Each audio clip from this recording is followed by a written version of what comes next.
Les vraies voix Sud Radio, le mot du jour. Et le mot du jour, Philippe? Le mot du jour est un mot composé, mi-français, mi-anglais et 100% franglais, mais qui s'imposait vu la présence des vraies voix au mondial de l'automobile, automobile bashing. Pour le Larousse, une automobile est un véhicule terrestre léger à moteur constitué d'un châssis généralement sur 4 roues et utilisé principalement pour le transport des personnes. Pour le dictionnaire Oxford, bashing est un violent assaut physique ou une critique ou une opposition féroce.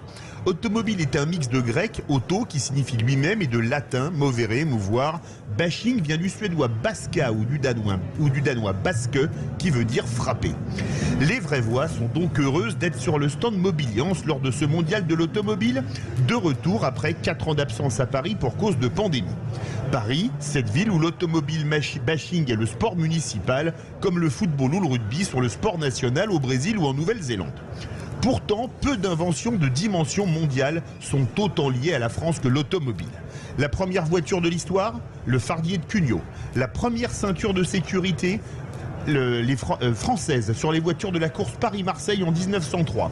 La première voiture à traction avant, Citroën. Le premier pneu radial, Michelin. La première voiture à haillons, la Renault 16. Les grandes traversées continentales, croisière jaune et croisière noire, Citroën.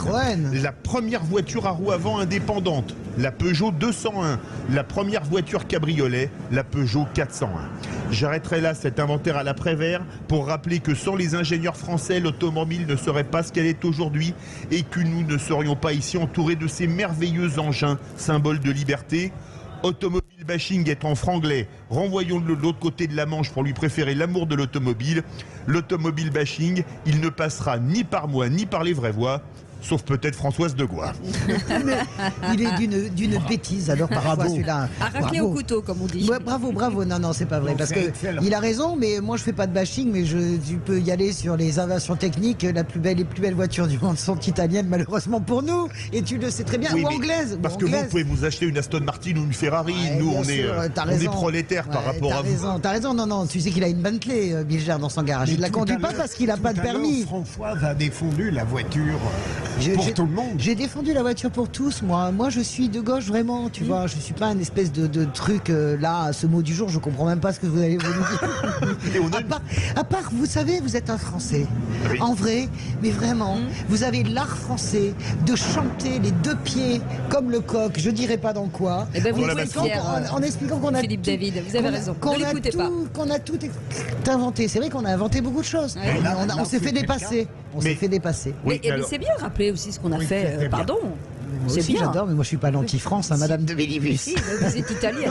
Non, pas du tout. Pas du tout. Ma mère est argentine, j'aime l'Italie, mais reconnaissez quand même. Quel rapport? Reconnaissez quand même que ce qui se fait de plus beau en matière de design, c'est chez les Italiens et les Britanniques. On est d'accord ou pas? C'est assez vrai. Sur les italiennes, mais c'est hors de prix. C'est certain. Je suis d'accord avec vous, bien sûr. C'est hors de prix. Non, bien sûr, c'est les Morgan. Je trouve que les Français ont fait quand même beaucoup de progrès. Quand vous regardez effectivement les Peugeot, les Renault, vous les regardez depuis 10 ans en matière d'esthétisme et de dynamique.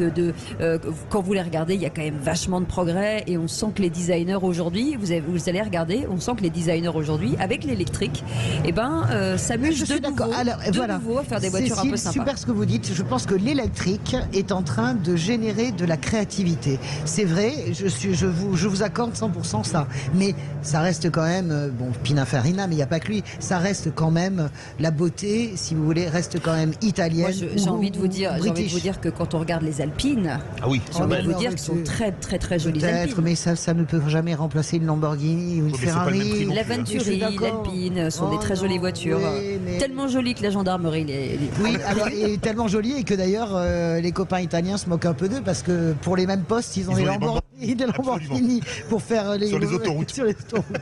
C'est une bagarre franco-italienne. Toujours, ça a toujours été une bagarre franco-italienne. Sur les bagnoles et pas simplement sur la bouffe aussi, on va dire. Bon, mais par contre, c'est le début de la Coupe du Monde dans un mois. On y sera, ils la regarderont à la télé. C'est vrai, vous avez comme on dit coureuse automobile pour une femme. Une pilote automobile. Une pilote, ouais. Une pilote automobile avec nous. Vous êtes pilote automobile. C'est pilote automobile, Cécile, bien sûr. Oui. Moi, j'ai conduit une fois une Formule 3000. J'ai eu très peur. C'est super, ça nous fait une bonne anecdote. Merci en tout cas. Ravi d'être avec nous dans quelques instants. J'aurais des choses à dire psychologiquement sur les femmes qui se comportent comme des hommes au volant et qui font pilote. Mais j'aurais des choses à dire un jour. On convoquera Monsieur Freud.